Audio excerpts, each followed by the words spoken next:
اعوذ باللہ من الشیطان الرجیم، بسم اللہ الرحمن الرحیم۔ یہ واقعہ موسیٰ بن طلحہ کا ہے۔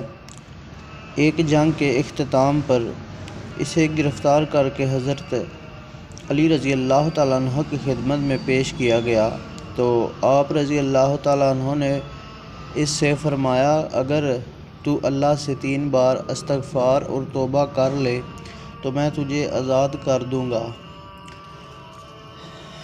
اس نے 3 بار توبہ استغفار کیا تو آپ رضی اللہ تعالیٰ عنہ نے صرف اس کی رہائی کا حکم دیا بلکہ یہ بھی فرمایا کہ اس کے ہتھیار بھی واپس کر دو۔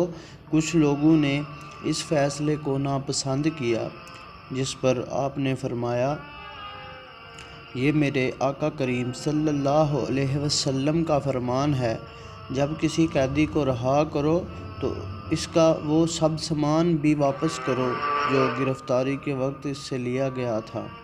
حضرت علی شیر خدا کا طریقہ تھا کہ جب کسی قیدی کو رہا کرتے تو اس کو ہتھیار اور سواری دے کر یہ حلف لیتے تھے کہ وہ آئندہ ان کے خلاف کسی کی مدد نہیں کرے گا۔